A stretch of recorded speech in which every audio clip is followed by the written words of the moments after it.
Hi hello welcome to our channel. నేను మీ సిరి. ఈరోజు మనం చెప్పుకోబోయే కథ ప్రియాని దాన్ని పార్ట్ 198. ఆడపిల్ల అని కూడా చూడకుండా ఎంత క్రూరంగా తన పట్ల వినీత పట్ల ప్రవర్తించారు ఆమెకి ఇంకా గుర్తే. జ్వరంతో మూలుగుతున్న తన్ని ఈడ్చుకు వెళ్ళిపోవడం ఇంకా గుర్తే. తన భుజం మీద పడిన వాత తాలూకా నొప్పికి తనకు చచ్చిపోవాలనిపించడం ఇంకా గుర్తే. అవని కళ్ళల్లో నీళ్ళు. అదే సమయంలో ఆమె మనసులో ఏదో ఆవేశం కూడా చప్పున చల్లారిపోసాగింది.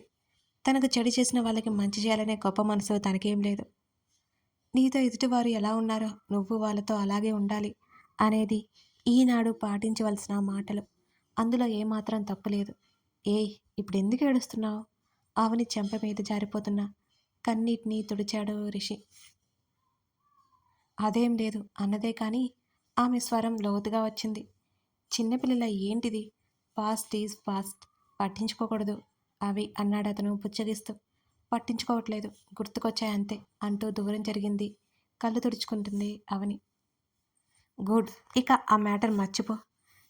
ఇక్కడ ఏ డిస్టర్బెన్స్ ఉండకూడదనేది నా ప్రయత్నం అంటూ ఆమె హృదయం మీద చూపుడు వెలిపెట్టి చూపించాడు. ఇంకేం లేవు, ఉండవు కూడా అవని నవ్వు ముఖంతో చెప్పింది. అతని చేతిని తన కౌగిలిలోకి దాచేసి అతని భుజం మీద వాలింది అవని. ఆమె ఇంకా అదే మూడ్లో ఉండడంతో ఆమె చేతిని పట్టుకుని బాల్కనీలోకి తీసుకొచ్చాడు. వాళ్ళు ఈ మధ్య ఉండక కుర్చీలన్నీ లోపల పెట్టేయడంతో కార్పెట్ మీదే కూర్చున్నారు ఇద్దరు. అతని ఒడిలో కూర్చొని అతని హృదయానికి తలా నుంచి కళ్ళు మూసుకుంది అవని. ఏవో అస్పష్టమైన జ్ఞాపకాలు. అవి తలుచుకోవడం కూడా దండగే అని ఆమె కనిపిస్తోంది. అతని చెయ్యి ఆమె రెండు చేతుల మధ్య ఉంది. అతని వేళ్లతో ఆమె ఆటలాడుతోంది. తల కిందకి దించి ఆమె భుజం మీద ముఖమానించాడు. ఇంకెన్ని రోజులుంటావు ఇంట్లో? ఆఫీస్కి రావా? గుసగుసగా అడుగుతూ ఆమె మెడవంపులో ముఖం దాచుకున్నాడు రిషి. నేను రాను. నేను వస్తే నా కొడుకుని ఎవరు చూసుకుంటారు? నువ్వు సంపాదిస్తున్నావు కదా, చాలే అంది అవని మూతి తిప్పుతూ. నేనిక ఫ్రీడమ్ ఇస్తున్నా. తీసుకోవట్లేదు నువ్వు.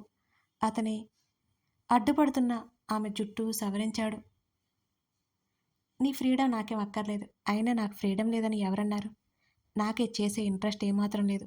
ఓ 5-6 సంవత్సరాల తర్వాత వాడు పెద్దోడైపోతాడు అంటూ కాస్త అతని వైపుకి తల తిప్పి, అప్పుడు నువ్వు ఆఫీస్కి వెళ్ళిపోతావు. మీ ఇద్దరి కోసం నేను ఎదురు చూస్తూ ఉంటా. మీరింటికి వచ్చాక మీకోసం అన్నీ చేస్తాను. ఇన్నేళ్ళు నా కోసం బ్రతకలేదు, ఇప్పుడే నా కోసం బ్రతుకుతున్నాను అంటూ చెప్పి మళ్ళీ తల వెనక్కి వాల్చింది అవని. బయట చూడట్లేదా నువ్వు? ఆమె చెంప మీద మునివేళ్లతో రాస్తూ అడిగాడు రిషి. అందరితో నాకేంటి? నా సిచ్యువేషన్ వేరు, అందరి సిచ్యువేషన్ వేరు. ఎవరిష్టం వాళ్ళది అంటూ భుజాలు కదిలించింది అవని. నువ్వు లేకపోతే నాకు బోర్ కొడుతుంది అన్నాడు అతను. అతని చేతి మీద ఒక్కటేసింది. నోరు తెరిస్తే అబద్ధాలు. బోర్ కొడుతుందట, బోర్ కొడుతుంది నీకు అసలు. నేను కాల్ చేస్తేనే ఏదో ఒక పనిలో ఉంటావు. ఇప్పుడేమో బాగానే చెప్తావు. అంతగా బోర్ కొడితే కాల్ చేయి, నీతో గంటైనా మాట్లాడతా. అప్పటి వరకు చాపిన కాళ్ళు పైకి ముడుచుకుని పూర్తిగా అతని మీదకి జారిపోయింది అవని. నిజాలు చెప్తే నమ్మరు, ఏం చేయాలి నేను అన్నాడు రిషి పెద్ద దీనంగా. తామరేమి చేయక్కర్లేదు, నిజాలు చెప్తే ఆటోమేటిక్గా నమ్ముతారు, నీలా అబద్ధాలు చెప్తే కాదు అని ఆమె అంటుంటే అతను సన్నగా నవ్వాడు. ఆమె చెంప మీద అతని చెంప నుంచి రాయిగానే గిలిగింతలుగా అనిపించింది. తల పక్కకు వాల్చింది. ఇదేంటి ఇంత లోపలికి పోయింది? ఆమె పొట్ట తడుముతూ అన్నాడు రిషి నవ్వుకుంటూ. దానికి ఏదో తక్కువైందిలే, తీసుకొచ్చి పెట్టు అంది అవని. అతని చేతులు నేరుగా ఆమె ఉదర భాగంలో తాకుతుంటే అప్రయత్నంగా ఆమె కనులు మూసుకుపోయాయి.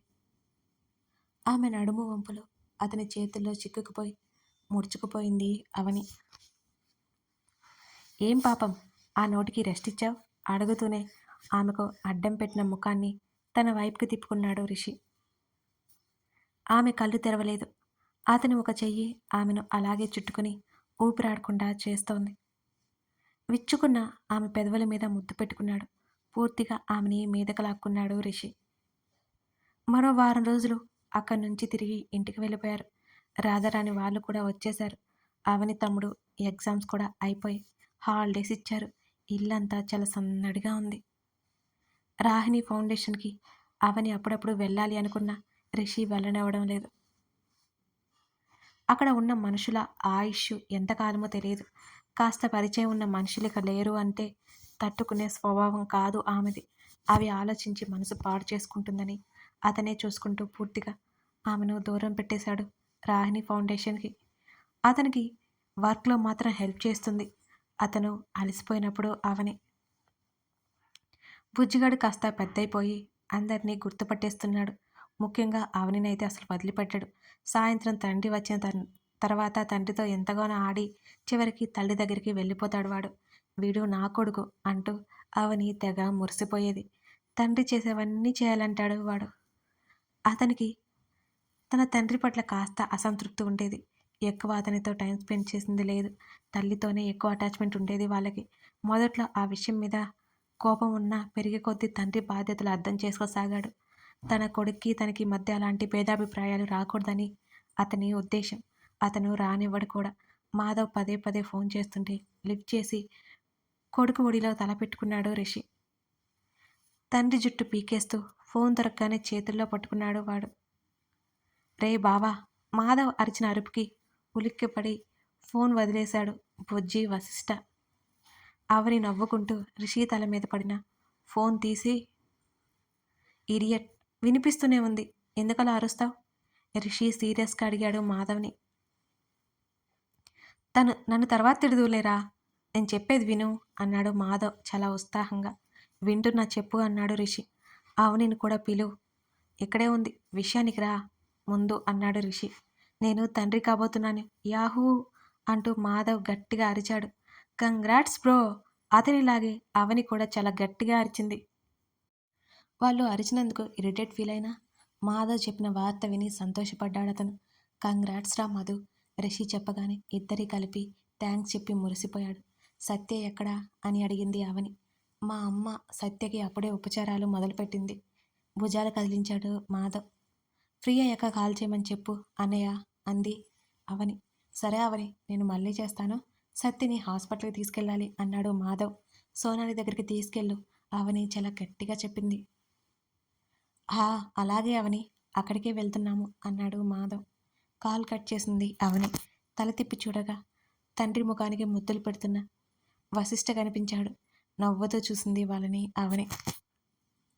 కంగ్రాచులేషన్స్ అతన్ని పక్క నుంచి హత్తుకుంది, కానీ అతడికి ఆమె చేతులు సరిపోలేదు. వెడల్పైన అతని భుజాల చుట్టూ ఆమె చేతులు పడలేకపోయాయి. మూతి తిప్పుతూ ముందుకు వచ్చి అతని చుట్టూ చేతులు వేసింది అవని. ఆమె ముఖంలో కదలాడుతున్న భావాలు చూసి రిషికి నవ్వొచ్చింది. అతని చొక్కా పట్టి కిందకు లాగి, నేను నీ పక్కకు వచ్చినప్పుడు కాస్త కిందకు వంగు అని చెప్పింది అవని చాలా సీరియస్గా. అలాగే మేడంజీ అతను వినయంగా చెప్పాడు. అవని గట్టిగా నవ్వింది. ఇంతకీ కంగ్రాట్స్ ఎందుకు? ఆమె వైపు చూశాడు రిషి. ఇప్పుడే మావయ్య చెప్పారు, రీసెంట్గా ఫినిష్ అయిన ప్రాజెక్ట్ గురించి. అవార్డ్ విన్నర్ అయిపోయావట కదా, నీకు సన్మానం చేస్తారట కదా. అవని కళ్ళల్లో మెరుపుతో పాటు చెప్తుంటే అతను చిన్నగా నవ్వాడు. నాకు ఇంట్రెస్ట్ లేదు, డాడీని వెళ్ళమని చెప్పాలి అనగానే ఆమె ముఖంలో నవ్వు మాయమైపోయింది. నీ బదులు మామయ్య వెళితే ఏం బాగుంటుంది అంటూ నిటారువైన అతన్ని చూస్తూ చొక్కా మరోసారి గుంజింది. చెప్పాను కదా ఇంట్రెస్ట్ లేదని అంటూ బాల్కనీలో నుంచి వచ్చి గదిలోకి బయటికి రాబోతుంటే అతని వెనకే నడిచింది అవని. ఎందుకు ఇంట్రెస్ట్ లేదు?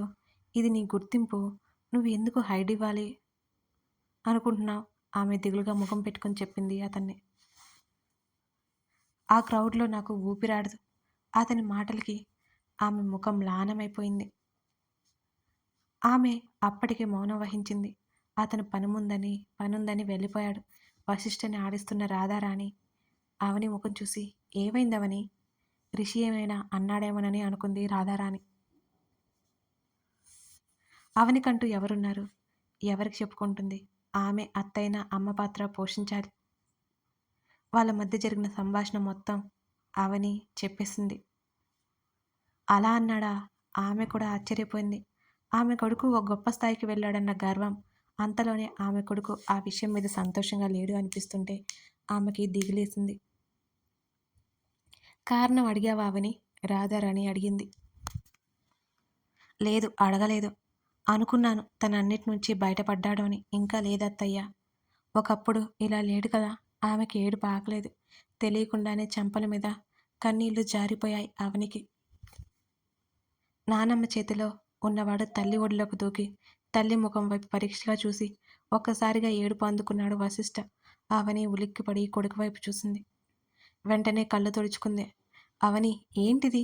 నువ్విలా ఆలోచించొద్దు. ఇంకేదో కారణం ఉండే ఉంటుంది. రాధారాణి సర్ది చెబుతూ మనవన్ని ఊరుకోబడ్డానికి చూస్తోంది. బాబుని భుజం మీద వేసుకుని జోకొడుతూ, ఏం లేదు నాన్న, ఏం లేదు. వాన్ని ఎత్తుకొని అటు ఇటు తిప్పి ఫ్రిడ్జ్ దగ్గరికి వెళ్ళి చాక్లెట్ తీసుకువచ్చింది. మీ డాడీకి తెలిస్తే నాకు మొట్టికాయలు వేస్తాడు అంటూ అత్తగారి పక్కకు వచ్చి కూర్చుంది అవని. తల్లి నవ్వుకి వాడు ఉత్సాహంగా చాక్లెట్ తీసుకుని తినసాగాడు. బుజ్జిగాడికి ఇప్పుడిప్పుడే అన్నీ అర్థమవుతున్నాయనిపించింది అవనికి. వాణ్ణి వాకర్లో పడేసి రాధారాణి ఒడిలో తల పెట్టుకుని కళ్ళు మూసుకుంది అవని. అవని పిచ్చి పిచ్చి ఆలోచనలన్నీ తీసాయి. అర్థమవుతుందా అని కసిరింది రాధారాణి. అదేం లేదు అత్తయ్య. అప్పుడెప్పుడు 4 సంవత్సరాల క్రిందట వచ్చిన న్యూస్ గురించి ఇంకా ఆలోచిస్తున్నాడేమోనని నా భయం అంది అవని. అది ఎప్పుడో ఈ జనాలు మర్చిపోయారవని. నిశ్చితార్థం ఆగిపోవడం ఎంతమందికి జరగట్లేదు. ఇక్కడ రాహిణి రిషి ఒకటే స్టేజ్లో ఉన్నారు. దాని గురించి రిషి ఎందుకు పట్టించుకుంటాడు? అవని తల నిమురుతూ అడిగింది రాధారాణి. అవని కొడుకు వైపు చూపులు తిప్పి వాడు ఎటు ఎటు వెళ్తున్నాడా అని గమనించసాగింది. చిట్టి తోక ఒప్పుకుంటూ వాడి వెనకే తిరుగుతోంది. ఏమో అత్తయ్య, మనమంటే నచ్చే వాళ్ళతో పాటు నచ్చని వాళ్ళు కూడా ఉంటారు కదా. పాత విషయాలన్నీ మీడియా అడుగుతుందేమో. తనకు సమాధానం చెప్పడం ఇష్టం లేదేమో. అందుకే మావయ్య గారిని పంపించాలనుకుంటున్నాడేమో. అడిగిన దానికి సమాధానం చెప్తే కదా నాకు తెలియడానికి. ఏమి అడిగినా ఏదో వన్ వర్డ్ ఆన్సర్ చెప్పేస్తాడు. అవని పెదవి విరిచి కోపంగా చెప్పింది. అంతలోనే ఇలాంటి డిఫరెంట్ పీస్ని ఎలా కన్నావు నువ్వు? ఆమె ఉక్రోషంగా చెబుతుంటే రాధారాణి ఫక్కునే నవ్వింది. అంత సీరియస్ మ్యాటర్లో కూడా అవని మాటలు రాధారాణికి నవ్వు తెప్పించాయి. నవ్వుతారేంటి? నిజమే కదా నేను చెప్పింది. ఒక్కటంటే ఒక్కటి కూడా అర్థమయ్యేలా చెప్పడు. పెదవి విరిచింది అవని. ఏం చేద్దాం? ఎన్నో వ్రతాలు, ఎన్నో గుడ్లు తిరిగిన తర్వాత ఒక్కగానొకడు పుట్టాడు. ఎలా ఉన్నా మాకు భరించక తప్పదమ్మా. రాధారాణి ముసిముసిగా నవ్వుతూ అంది. అయినా మీరు బాగా గారం చేశారు, నాకు తెలుసు అంటూ లేచి కూర్చొని కంప్లైంట్ ఇవ్వడానికి పూనుకుంది అవని. కథ కొనసాగుతుంది. ఈ కథ మీకు నచ్చితే లైక్ చేయడం మర్చిపోకండి. స్టోరీ అయిపోయేసరికైనా మీ అభిమానం, మీ ఇష్టం చూపించకపోతే ఎలా చెప్పండి? సరేనా? లైక్ చేసి, కామెంట్ చేసి, సబ్స్క్రైబ్ చేసుకోండి. Thank you for watching this video.